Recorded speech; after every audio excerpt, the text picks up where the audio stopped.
Chapter 1. The Mailman's Secret. The humid July air hung heavy over the sleepy southern town of Havenwood, where the only sound louder than the cicadas was the occasional rumble of a pickup truck cruising down Main Street.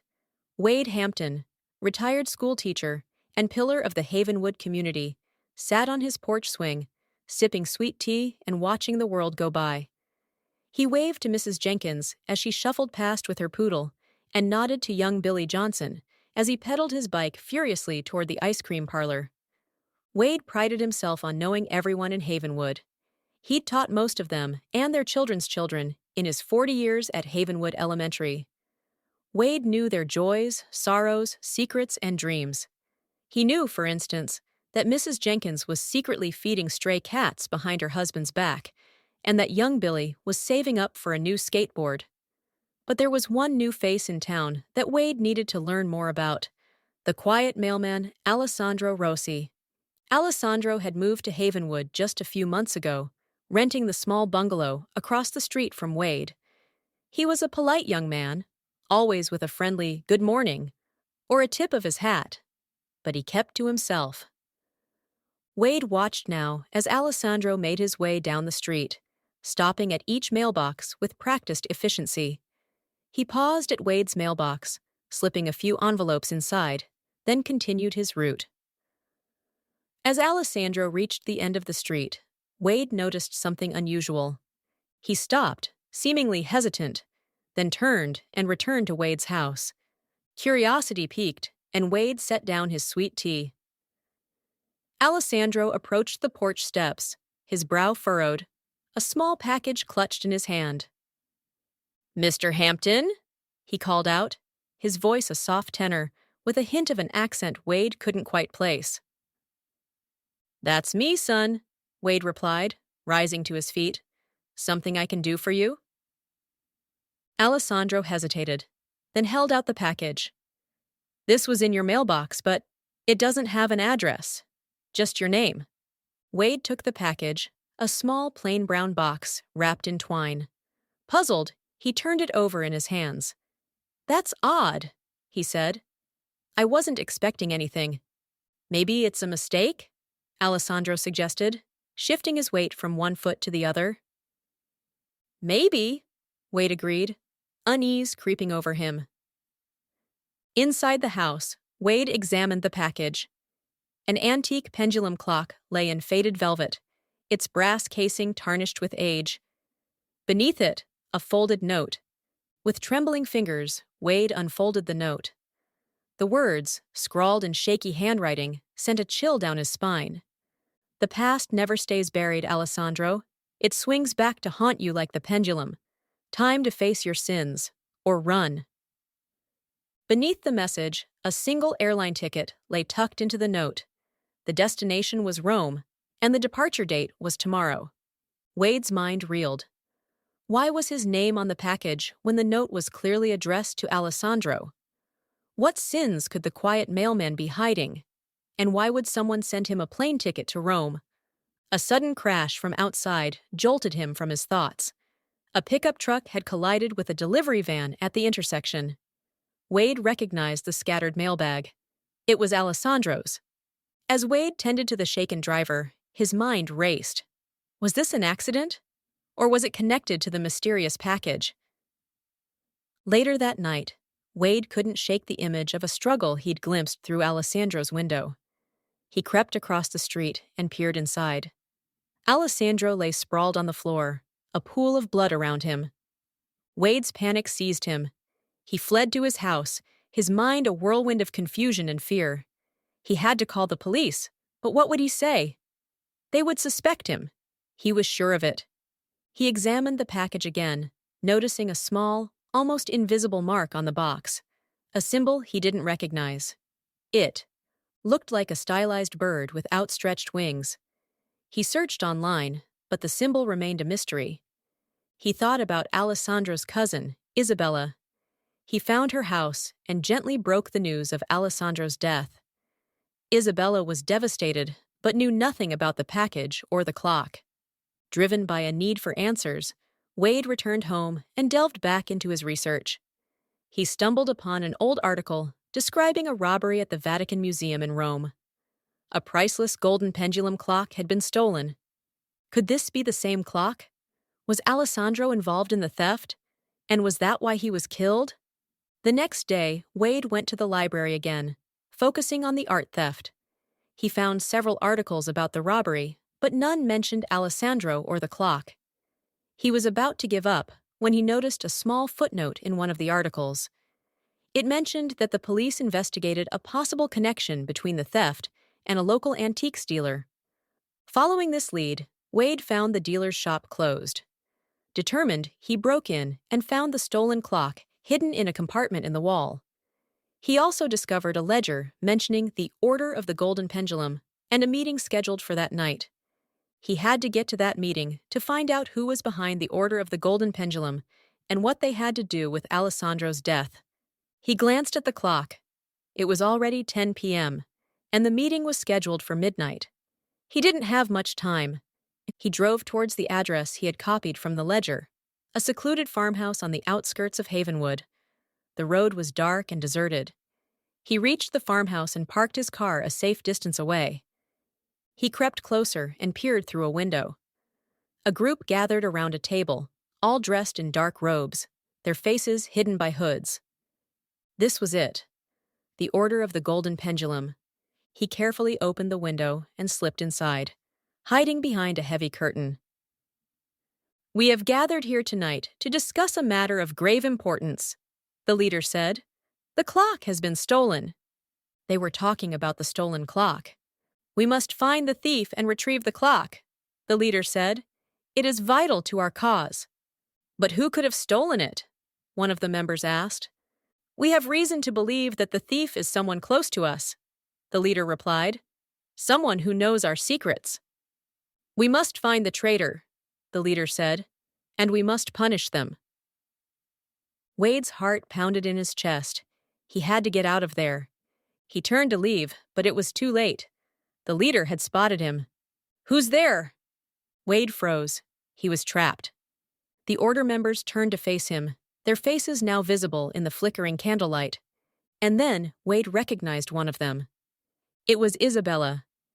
Isabella's eyes widened in shock, her face pale in the flickering candlelight. She looked around frantically, as if searching for an escape route, but there was none. The order members had closed in, their faces grim, their hands reaching for Wade. "Isabella? What is the meaning of this?" Wade stammered, his voice barely a whisper. Isabella's lips trembled, but no words came out. She looked away, unable to meet Wade's gaze. The leader stepped forward, his face still hidden in the shadows of his hood. "Silence!" he boomed. "This man has seen too much. He must be dealt with." Wade's heart pounded in his chest. He had stumbled into something far more dangerous than he had ever imagined. He had to escape, but how? He glanced around the room, desperately searching for a way out. The windows were too high, and the order members blocked the door. He was trapped. Suddenly, a loud crash echoed from outside. The order members turned towards the sound, their attention momentarily diverted. Wade seized the opportunity. He lunged forward, pushing past the startled figures. He ran towards the window, adrenaline coursing through his veins. He scrambled onto the windowsill, ignoring the shouts behind him. He jumped, landing with a thud on the soft earth outside. He didn't stop running. He sprinted across the field, his lungs burning, his legs aching. He could hear the order members chasing him, their footsteps pounding the ground. He reached his car and fumbled with the keys, his hands shaking. He managed to unlock the door and jumped inside.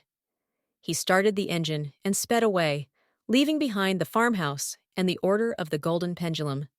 He didn't know where he was going, but knew he couldn't stay in Havenwood. Not anymore. He had to disappear to protect himself and to find out the truth about Alessandro's death. As he drove through the night, his mind raced with questions. Why was Isabella involved with the Order? What were their motives? And what was the significance of the stolen clock? He didn't have the answers, but he knew one thing. He was over his head. He had stumbled into a dangerous world of secrets and conspiracies, and he wasn't sure he would make it out alive. The road stretched before him, a dark ribbon winding through the desolate countryside. The only sound was the hum of his car engine and the occasional rustle of leaves in the wind. He felt a sense of isolation, of being utterly alone in a world that had suddenly turned hostile. He thought about Alessandro, the quiet mailman who had become an unwitting victim in a game he didn't even know he was playing. Wade had barely known the man, but he felt a sense of responsibility for his death. He had been the one to receive the package, the one to find the body, the one to stumble upon the order's secret. He had to find out the truth. He had to expose the order and bring them to justice. But how could he do that when he was on the run, a fugitive in his own town? He needed a plan, a strategy. He needed to find a safe place to hide where he could gather his thoughts and figure out his next move. He considered his options. He could contact the police, but he didn't trust them. He couldn't risk being arrested, or worse, silenced. He could try to contact Alessandro's family in Italy, but he didn't know how to reach them. He decided to go to the one person he could trust, his old friend, Sarah. Sarah was a private investigator, a tough, resourceful woman who had helped him out of a few scrapes. She was the only one who could help him now. He drove towards Sarah's apartment, his heart pounding with hope and fear. He didn't know if she would be willing to help him, but he had to try. He reached her apartment building and parked his car. He took a deep breath, trying to calm his nerves. He had to be careful. He couldn't risk being followed or spotted. He walked towards the entrance, his eyes scanning the surroundings. He didn't see anyone, but he couldn't be sure. He had to be cautious. He reached Sarah's door and knocked. He waited, his heart pounding in his chest. After a moment, the door opened. Sarah stood there, her eyes widening in surprise. "Wade? What are you doing here?" "Sarah, I need your help," Wade said, his voice urgent. "I'm in trouble." Sarah's expression turned serious. "Come in," she said, stepping aside. Wade entered the apartment, his eyes adjusting to the dim light. Sarah closed the door behind him, her face etched with concern. "What's going on, Wade?" she asked. "You look like you've seen a ghost." Wade took a deep breath and began to tell her everything. He told her about Alessandro's death, the mysterious package, the stolen clock, the order of the Golden Pendulum, and his escape from the farmhouse. Sarah listened intently, her expression growing graver and graver. When Wade finished, she remained silent momentarily, her mind processing the information. "This is serious, Wade," she finally said, her voice low and serious. "You've stumbled into something very dangerous." "I know," Wade said. "That's why I need your help." Sarah nodded. "I'll help you, Wade," she said. "But you have to be careful. These people are dangerous. They won't hesitate to silence you." "I know," Wade said, "but I can't let them get away with this." Sarah smiled grimly. "I wouldn't expect you to," she said. "Now let's figure out what we will do." Wade settled into Sarah's worn armchair, the familiar scent of old books and strong coffee filling his senses. It was comforting to be in the presence of someone he trusted who wouldn't judge or turn him away. With her sharp wit and even sharper instincts, Sarah was a force to be reckoned with. Her fiery red hair and freckled face belied a keen mind and a relentless determination. She had a knack for uncovering the truth, no matter how deeply buried it was. "So let me get this straight," Sarah began, pacing the room like a caged tiger. "You stumbled upon a dead mailman, received a cryptic package meant for him, and found a stolen clock linked to a secret society. Now you're running from said society because their leader wants your head on a platter?" Wade chuckled wryly. "You have a way with summaries, Sarah." "This isn't a joke, Wade," Sarah said, her voice firm but laced with concern. "This is serious. These people are dangerous." "I know," Wade said, his smile fading. "But I can't just ignore what I've found. Alessandro deserves justice." "And you'll get it," Sarah assured him. "But we need a plan. We need to be smart about this." She pulled out a map of Havenwood and spread it on the table. First, we need to figure out who these Order of the Golden Pendulum people are. We know Isabella is involved, but who else? And what are they after? I don't know, Wade admitted, but I feel the clock is more than just a stolen artifact. It's somehow connected to their motives. We need to find out more about this order, Sarah said, tapping her finger on the map. Their history, their beliefs, their goals. Knowledge is power, Wade. I agree, Wade said. But where do we start? I've already searched online, and there's nothing about them. Sarah's eyes twinkled. Leave that to me, she said. I have my ways. She pulled out her laptop and began typing furiously, her fingers flying across the keyboard. Wade watched her, impressed by her speed and efficiency. I'm accessing some private databases, Sarah explained, her eyes glued to the screen. Let's see what I can dig up. Minutes turned into hours as Sarah delved into the depths of the internet, navigating through encrypted files and hidden websites. Wade paced the room, his anxiety growing with each passing moment. Finally, Sarah sat back, a triumphant grin spreading across her face. Bingo, she said. I found something. She turned the laptop towards Wade, revealing a page filled with information about the Order of the Golden Pendulum. Wade's eyes widened as he read the details. The Order was an ancient secret society dating back centuries. Its beliefs were shrouded in mystery, but it was rumored to be obsessed with time and its manipulation. It believed that the stolen clock held the key to unlocking the secrets of time travel. Wade's mind reeled. Time travel? Was that even possible? This is insane, Wade muttered, shaking his head in disbelief. Insane, but potentially true, Sarah said, her voice serious. We need to take this seriously, Wade. These people are fanatics. They'll stop at nothing to achieve their goals. Wade nodded, his determination renewed. He wouldn't let them get away with this. He would expose their secrets and bring them to justice, even if it meant risking his own life. Wade's thoughts spun as he took in the magnitude of what Sarah had uncovered.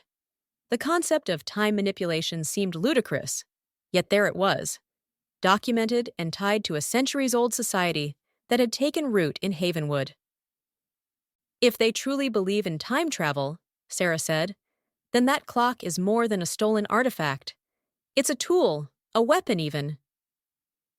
Wade's mind wandered back to Alessandro's haunted eyes and the cryptic note. What sins could Alessandro have committed, connected him to such a powerful secret? The pieces didn't fit, but Wade knew they had to. He'd promised justice, and he intended to keep that vow. Sarah, if this is as dangerous as it sounds, we must tread carefully. The Order won't sit back while we pry into their secrets.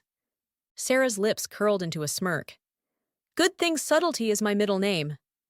She pushed her laptop aside and reached for a folder on the bookshelf. This isn't my first tango with shadowy organizations. Wade raised an eyebrow, but before he could ask, a sharp knock at the door sent a jolt of adrenaline through him. Sarah's eyes flashed, and she gestured for silence. She slid the folder into a drawer and motioned Wade toward the corner. Stay here, she whispered, drawing her handgun from a nearby cabinet. The knock came again, this time louder. Sarah moved to the peephole, her muscles tensed. Who is it? She called, her voice steady. It's Isabella. Wade's heart stopped. He glanced at Sarah, who mouthed, Stay put. She unlocked the door, opening it just enough to face Isabella. Isabella's face was pale, her eyes wide with fear. Please, Sarah, let me in. They know I've spoken to Wade. Sarah stepped back, allowing Isabella to rush inside. She locked the door and turned to face the shaken woman. Start talking, Sarah demanded, her eyes sharp and unyielding. Isabella sank into the couch, burying her face in her hands. I didn't mean for any of this to happen, she said, her voice quivering. Alessandro, my cousin, didn't know what he was getting into when he joined the Order. He thought he could handle it and atone for his past by infiltrating them and gathering information for the authorities in Italy. But they found out. Wade's pulse quickened. What was he trying to expose? Sarah stood next to the door, her gaze fixed on Isabella, who seemed to struggle for each breath she took, as if the weight of her own words were crushing her. Wade stepped out from the corner, his eyes locked on Isabella. "What was Alessandro trying to expose, Isabella?" Wade repeated, his voice sharp but laced with a sense of urgency. Isabella looked up at Wade, her eyes shimmering with unshed tears. She opened her mouth to speak, but before she could answer, a loud crash erupted outside the apartment, the unmistakable sound of breaking glass. Wade's heart lurched. He exchanged a quick look with Sarah, who immediately moved to the window, her hand steady on her gun. "They're here!" Sarah hissed, her voice laced with tension. "We need to move now." "No," Isabella said, her voice cracking as she scrambled to her feet. "You don't understand. If we run, they'll hunt us down one by one. I need to tell you the truth, about Alessandro, about me, before it's too late." Sarah frowned, glancing back at Wade. "We don't have time for confessions," she snapped. "We need to get you two out of here." Suddenly, the apartment door burst open. Figures in dark robes stormed inside, their faces obscured by hoods. Wade's eyes widened, adrenaline spiking as he lunged forward, grabbing Isabella and pulling her toward the kitchen. "Back door, Sarah!" Wade shouted, his voice barely audible over the noise of struggle. Sarah fired 2 shots, the loud bangs echoing in the cramped space. One of the hooded figures fell back, a groan escaping his lips as he collapsed near the entryway. Isabella yelped as Wade dragged her through the narrow hallway, her feet barely keeping pace. She twisted in Wade's grasp, her eyes frantic. "Wait, Wade! You need to listen to me!" "Not now, Isabella," Wade growled. He kicked open the back door, the humid night air rushing in. Sarah was right. Behind them, slamming the door shut behind her and locking it. "They're not going to stop," Isabella gasped. "They think I betrayed them. But it's not what you think." Sarah glanced at her sharply as they ran towards the alley. "What do you mean? Start making sense now, or we leave you behind." "The order!" Isabella panted, her breath coming in ragged bursts. "They're not just after the clock. They're after Alessandro's research. He was close to proving something they couldn't allow to get out. Alessandro wasn't just infiltrating them. He was working on a way to use the clock against them." Wade's heart skipped a beat. "Against them? You mean he found out how to manipulate time?" Isabella shook her head. "No, not exactly. He found a way to trace it, to track where they've used it. He was trying to map their influence, to prove they've been altering events for years." Sarah cursed under her breath as they reached Wade's car, parked haphazardly behind the building. She yanked the door open and shoved Isabella into the back seat. "Get in, we'll figure this out later." Wade jumped into the driver's seat, slammed the door, and started the engine. He looked into the rearview mirror, meeting Isabella's gaze. "You should have told me all this sooner. Alessandro, he didn't need to die." Isabella's face crumpled. "I know, but you don't understand how deep this goes. Alessandro was trying to save us all. The Order's power, it's not just superstition. They have access to things that shouldn't exist. They wanted him gone because he threatened their control." Wade clenched his jaw, his eyes fixed on the dark road ahead as they sped out of the neighborhood. The weight of Isabella's words settled heavily in his chest. They were dealing with far more than a secret society if what she said was true. They were dealing with an enemy that could reach into the past and reshape the future. "Where do we go now?" Sarah asked, her voice tight. She kept a watchful eye on the side mirror, scanning for signs of pursuit. Wade thought for a moment, then spoke with determination. "We go underground. We need allies, people who know how to fight something like this.